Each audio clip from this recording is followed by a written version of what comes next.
Already ನಿಮ್ಮ screen ಮೇಲೆ ಕಾಣ್ತಾ ಇದೆ SSLC ಸೈನ್ಸ್ ಅಥವಾ ವಿಜ್ಞಾನ ಪ್ರಿಪರೇಟರಿ ಎಕ್ಸಾಮ್ ಕ್ವಶನ್ ಆನ್ಸರ್. ಮೊದಲನೇ ಪ್ರಶ್ನೆ, ವಿಭಾಂತರದ SI ಮಾನ ಆಪ್ಷನ್ ಎ ವೋಲ್ಟ್. ಮಸೂರದ ಸಂಗಮದ ದೂರ ವಿಲೋಮವು. ಇದರ ಉತ್ತರ ಆಪ್ಷನ್ ಎ ಮಸೂರದ ಸಾಮರ್ಥ್ಯವಾಗಿದೆ. ವಿದ್ಯುತ್ ಮಂಡಲದಲ್ಲಿ ಬಳಸುವ ಕೆಳಗಿನ ಘಟಕ ಚಿಹ್ನೆ ಬರೆಯಿರಿ. ನಾಲ್ಕನೇ ಪ್ರಶ್ನೆ, ಈ ಚಿತ್ರವನ್ನು ಗಮನಿಸಿ. ಸ್ವಿಚ್ ಅನ್ನು ಮುಚ್ಚಿದಾಗ ಸೊಲೆನಾಯ್ಡ್ ಬಿ ತುದಿಯು ದಂಡಕಾಂತದ N ತುದಿಯನ್ನು ಆಕರ್ಷಿಸುತ್ತದೆ. ಉತ್ತರವನ್ನು ಸ್ಪಷ್ಟಪಡಿಸಿ. ಇದರ ಉತ್ತರ ನೋಡಬಹುದು. ಸ್ವಿಚ್ ಅನ್ನು ಮುಚ್ಚಿದಾಗ ಸೊಲೆನಾಯ್ಡ್ನ ಬಿ ತುದಿಯು N ಧ್ರುವದಂತೆ ವರ್ತಿಸುತ್ತದೆ. ಆದ್ದರಿಂದ ಸಜಾತಿಯು ಧ್ರುವ ವಿಕರ್ಷಿಸುತ್ತದೆ. ಬಳಕೆ ವಿದ್ಯುತ್ ಮಂಡಲದಲ್ಲಿ ಓವರ್ಲೋಡ್ ತಪ್ಪಿಸಲು ಯಾವ ಮುನ್ನೆಚ್ಚರಿಕೆ ಕ್ರಮ ತೆಗೆದುಕೊಳ್ಳಬೇಕು? ಇದು ಇಂಪಾರ್ಟೆಂಟ್ ಆಗಿರುತ್ತೆ. ಇದರ ಉತ್ತರ, ವಿದ್ಯುತ್ ಮಂಡಲದಲ್ಲಿನ ಸಜೀವ ಮತ್ತು ತಟಸ್ಥ ತಂತಿಗಳ ನೇರ ಸಂಪರ್ಕ ಬರಬಾರದು. ತಂತಿಗಳ ಮೇಲಿನ ಅವಾಹಕ ಹೊಂದಿಕೆ ಹಾನಿಯಾಗಬಾರದು. ವಿದ್ಯುತ್ ಉಪಕರಣಗಳಲ್ಲಿ ದೋಷವಿರಬಾರದು. ಹಲವು ಉಪಕರಣಗಳನ್ನು ಒಂದೇ ಸಾಕೆಟ್ ಜೋಡಿಸಬಾರದು. ವಿದ್ಯುತ್ ಮಂಡಲದಲ್ಲಿ ಸೂಕ್ತ ದರದ ಫ್ಯೂಸ್ ಬಳಸುವುದು. ವಾಹಕವೊಂದರ ರೋಧಕ ಅವಲಂಬಿಸಿರುವ ಅಂಶಗಳು. ಇದರ ಉತ್ತರ ಕೂಡ ನೋಡ್ಬೋದು. ವಾಹಕದ ಉದ್ದ, ವಾಹಕದ ಅಡ್ಡ ಕೊಯ್ತು, ವಾಹಕದ ದಪ್ಪ, ವಾಹಕದ ಪ್ರಕೃತಿ ಗುಣ, ವಾಹಕ ತಾಪ.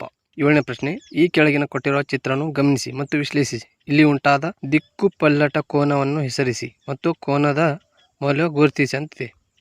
ಉತ್ತರ ಕೂಡ ನೋಡ್ಬೋದು ಇಲ್ಲಿ. 8ನೇ ಪ್ರಶ್ನೆ, ಸಮೀಪದ ದೃಷ್ಟಿ ಕಣ್ಣಿನ ಯಾವುದಾದರೂ ಎರಡು ಲಕ್ಷಣವನ್ನು ತಿಳಿಸಿ. ಈ ದೋಷವನ್ನು ಹೇಗೆ ಸರಿಪಡಿಸಬಹುದು? ಬಿ ಪ್ರಶ್ನೆ, ಈ ಕಣ್ಣಿನ ಹೊಂದಾಣಿಕೆ ಸಾಮರ್ಥ್ಯ ಎಂದರೇನು? ಇದರ ಉತ್ತರ ನೋಡಬಹುದು. ದೃಷ್ಟಿ ಕಣ್ಣಿನ ಲಕ್ಷಣಗಳು. ಕಣ್ಣಿನ ಮಸೂರದ ವಕ್ರತೆ ಹೆಚ್ಚಾಗಿರುತ್ತದೆ. ಕಣ್ಣಿನ ಗಡ್ಡೆಯು ಗಿಂತ ಉದ್ದವಾಗಿರುತ್ತದೆ. ನಿಮ್ಮ ಮಸೂರವನ್ನು ಬಳಸಿ ಈ ದೋಷವನ್ನು ಸರಿಪಡಿಸಬಹುದು. ಬಿ ಉತ್ತರ, ಹತ್ತಿರದ ವಸ್ತುಗಳು ಹಾಗೂ ದೂರದ ವಸ್ತುಗಳು ನೋಡಲು ಕಣ್ಣಿನ ಮಸೂರು ಸಂಗಮ ದೂರ ಹೊಂದಾಣಿಕೆ ಮಾಡುವುದು ಸಾಮರ್ಥ್ಯ ಕಣ್ಣಿಗೆ ಹೊಂದಾಣಿಕೆ ಸಾಮರ್ಥ್ಯ ಎನ್ನುವರು. ದಿಕ್ಸೂಚಿಯನ್ನು ಉಪಯೋಗಿಸಿಕೊಂಡು ಒಂದು ದಂಡಕಾಂತವನ್ನು ಸುತ್ತಲೂ ಕಾಂತೀಯ ಬಲರೇಖೆಯನ್ನು ಪಡೆಯುವ ಒಂದು ಚಟುವಟಿಕೆ ವಿವರಿಸಿ. ಇಲ್ಲಿ ಇಂಪಾರ್ಟೆಂಟ್ ಪಾಯಿಂಟ್ ಆಗಿರುತ್ತದೆ. ಒಂದು ಬಿಳಿ ಕಾಗದ ಹಲಗೆಯ ಮೇಲೆ ಜೋಡಿಸಿ ಮಧ್ಯ ದಂಡಕಾಂತವನ್ನು ಇರಿಸಿ. ದಂಡಕಾಂತದ ಉತ್ತರ ಧ್ರುವದ ಹತ್ತಿರ ದಿಕ್ಸೂಚಿ ಇರಿಸಿ. ದಿಕ್ಸೂಚಿ ದಕ್ಷಿಣ ಧ್ರುವ ಅಯಸ್ಕಾಂತ ಉತ್ತರ ಧ್ರುವ ಕಡೆಗೆ ತೋರಿಸುತ್ತದೆ. ದಿಕ್ಸೂಚಿ ಉತ್ತರ ಧ್ರುವ ಸೂಚಿಸಿದ ದಿಕ್ಕಿನಲ್ಲಿ ಕಾಗದ ಮೇಲೆ ಚುಕ್ಕೆ ಗುರುತು ಹಾಕಿ. ದಕ್ಷಿಣ ಧ್ರುವ ಚುಕ್ಕೆಯನ್ನು ಸೂಚಿಸುವ ಸ್ಥಳದಲ್ಲಿ ಇರಿಸಬೇಕು.